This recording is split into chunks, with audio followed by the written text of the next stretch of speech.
Hello, ladies, and welcome to the Beauty Shaman. So this is part 2 of a 4-part series I am doing with the wonderful Tamara, who is a life and business coach, my life and business coach. And I'm so happy to have her on the show. Thank you for coming. Oh, thank you for inviting me. I love these kinds of conversations. I do too. And we're going to talk about a subject today that I'm super keen on, and you know this, and it's one of your favorite subjects too. And that is, what does it mean to listen to your higher power? And we're not talking about religion here, are we? We're talking about something else. So what are we talking about? So what we're talking about is recognizing, first of all, that there is something that is bigger than we are, right?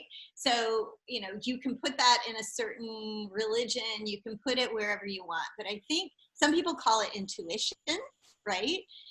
It's just however you experience that feeling of there is some wisdom out there that's bigger than I am, right? That calls me to do something. And for me, I'm sure we'll expand on this, but it's all about recognizing those invitations.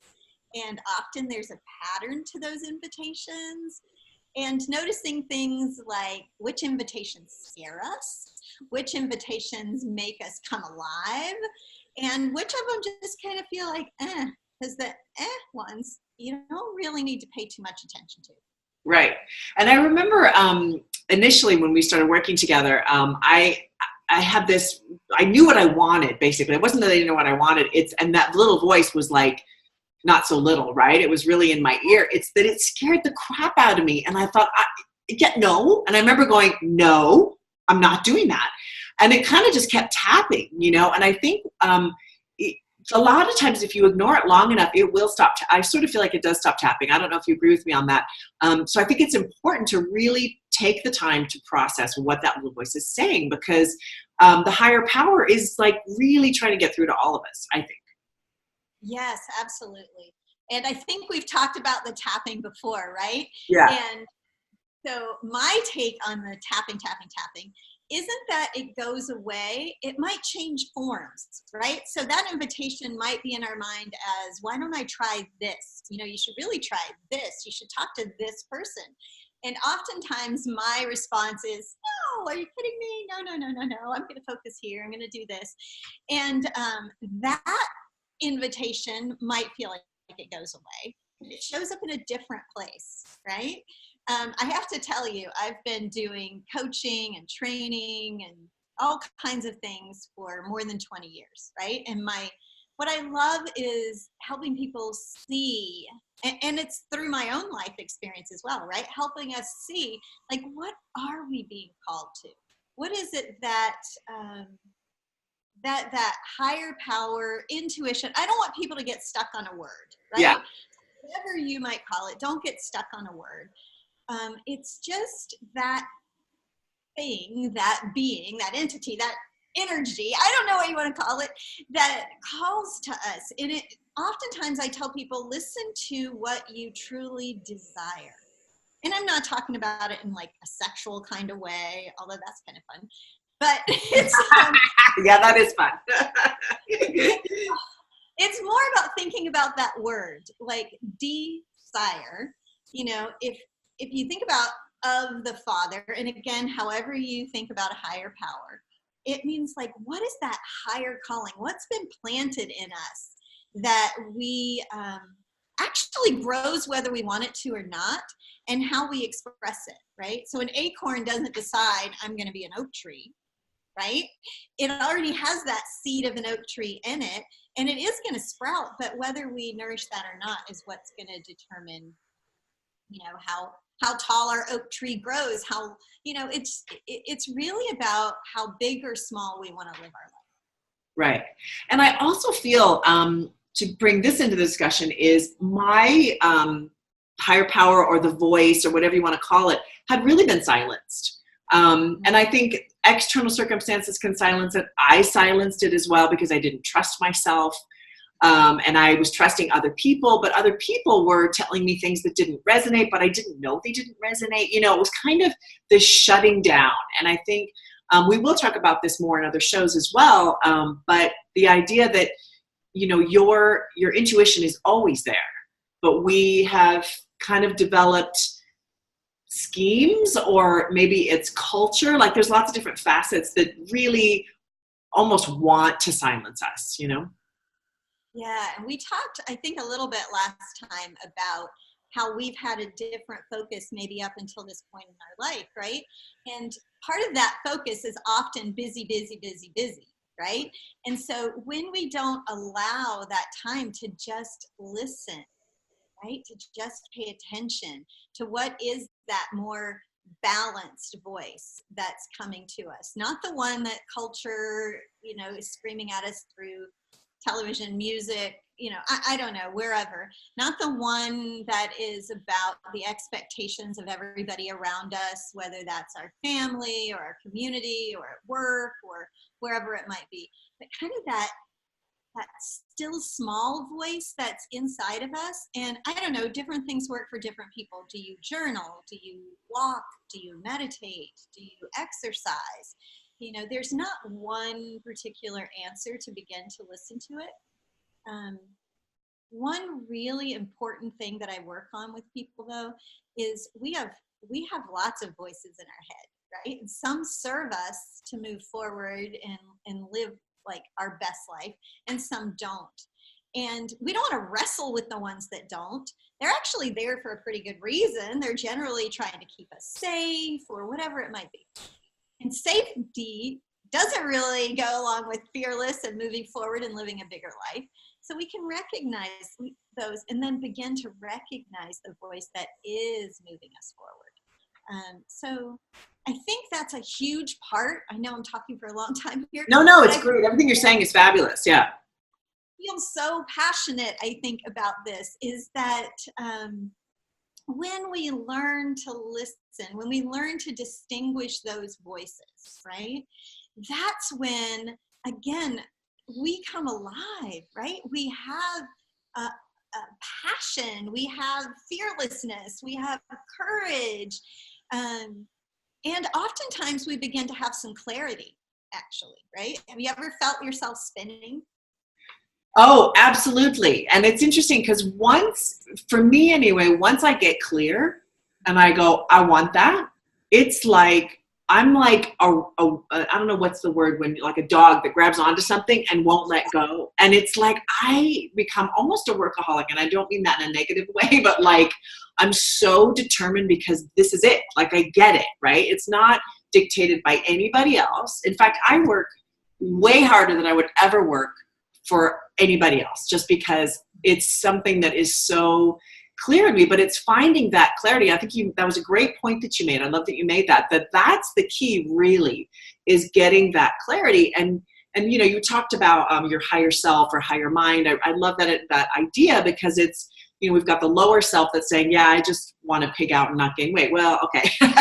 And then we've got the higher self going, you know, I really want to love and treasure myself and my body. So I think it's always going towards, well, what's the higher side of that? And then that's going to elevate us. But it is, how do you as an individual tune in?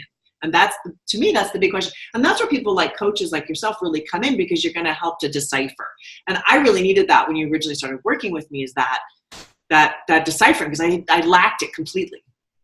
Yes, I think we all need an external person at some point that we trust, that can kind of hear those voices for us, that can help us discern what they are.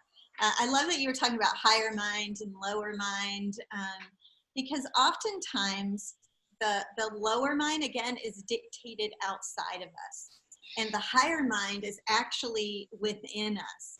And there's so much noise outside of us that we don't pay attention. And I kind of want to bring into this a little bit is your philosophy on beauty, because I think that has a lot to do with our higher mind and with owning those ideas that we have about ourselves that are internal, right? So can you talk a little bit about the external and internal? Yeah, I believe the external and internal are they're one and the same. You can't differentiate. And I hear a lot of people differentiating. Well, you know, I've had all this work done. I haven't had work done. I'm using an example, but, you know, say for example, I have all this work done, so externally I can attract the right partner. But well, that's such a disconnect. right? Because partners aren't necessarily, maybe initially, but once they get beneath that, right, it's all about the inner. And then you can't say, but yes, I have a good heart, so the external doesn't matter. Well, that's ridiculous, right? So it's merging those two and how that looks to each individual. And I feel like we're dictated to by our society of what beauty really is. Like, if you look this way, if you don't age, like a blah, blah, blah, blah. I'm so sick of it. I'm exhausted around it, actually, because I deal with it every day. It's my business, right? I'm a professional makeup artist. But what I want women to do is honor inner and outer beauty. And when I talk about this, I get so fired up. I get like, because I deal with women. Yeah, I deal with women constantly who just don't like their bodies. They don't like all these facets of themselves. And I just thinking, oh my God, like and I hear it in my own self too, right? It's in me. So I think that the movement really that I want to sort of encourage is toward what you're saying, which is the higher mind and going towards our best self. And what does that look like for inner and outer? Because inner and outer it's the same animal. It's the same thing. So yes, that's my focus. Yeah. Yeah, and you are right on, my friend. It is the same thing. Yeah. And I can't tell you how many times I have seen somebody, and maybe they don't look quite put together all the way. Like, you might want to be, and yet they are having so much fun, right? Whether that's with a friend or whether they're a musician or but suddenly expressing their passion. And it's like your eyes light up and you just come alive, and it is so attractive. And not just attractive beauty-wise, but your spirit is attractive, right? So people want to be with you. And actually, I hear people say all the time, I want some of that. How do I get that? And I think that's what you're talking about too, is like that beauty is really, as we get to this point in our lives, it's about remembering, because you know what? We actually know these things. It's just about remembering. I mean, you don't see a child going like, oh my gosh, does my makeup look okay? Is my hair okay? You're just out playing. They're joyful. They're having a great time. And we look at them and we say things to each other like, oh, to have energy like that again. Or, oh my gosh, isn't that so cute? Watch them. But you know what? If you find your way to play, if you find your way to be alive, and to love yourself, then others feel that. And I think, so my belief is that our higher power would never ask us to do anything that didn't come down to loving ourselves, loving others, right? Appreciating the things that we have. Like I have never, ever heard somebody talk about their intuition or their higher power that was like, oh, you know what? You really suck today. And look at yourself in the mirror, like you have a hair problem. You know, like that's not the higher self. That's not the higher voice. And it's the same when you think about the intuition calling us maybe to our purpose. You know, we talk a lot about purpose. And one of the things we do that I think is a mistake is we look for our purpose, but our purpose is never actually, what would I say, in focus. That's a good word. It's never in focus. It's usually right beside our passion, like what brings us alive. So you couldn't really say, well, my purpose is to, we're looking for something specific all the time. My purpose is to make families happier. Okay, maybe that's my purpose, but what is it that I enjoy about that? You know, I enjoy connecting people. I enjoy watching children laugh. I enjoy helping people really listen and communicate. You know what? That doesn't just happen in families. So then you can see kind of your broader purpose, but it's around that passion and that alignment and listening to the higher power that just kind of, it's always about love. It's always about figuring out the voice that is bringing that out in us, I guess. No, that's fantastic. I loved everything you just said. I think you're so spot on. with that and the purpose and the focus idea. And I think, you know, I've done that, right? Get lost in what my purpose, I don't know. My purpose is I'm going to die. You know, but it's the focus. So what do you want to leave people with? What is your sort of last words with this subject, with the higher power? So I think, you know, from the last talk that we had, it was about kind of getting quiet and figuring out what nourishes us, right? So there is a way of getting quiet so that we can begin to hear, you know, those different voices and really distinguish what that higher power voice is. And one way to do that, again, is through some kind of meditation, right? And so you walk, you think, I mean, I like to be outside of I'm looking this way because I have a beautiful backyard, and I like to be outside in my backyard even for 5 minutes. I mean, you don't have to have an hour, you don't have to have anything like that. But I would say begin to distinguish those voices. And oftentimes what I have my clients do is kind of have a paper, one side or the other, right? And think like higher mind, lower mind, or whatever you want to name those.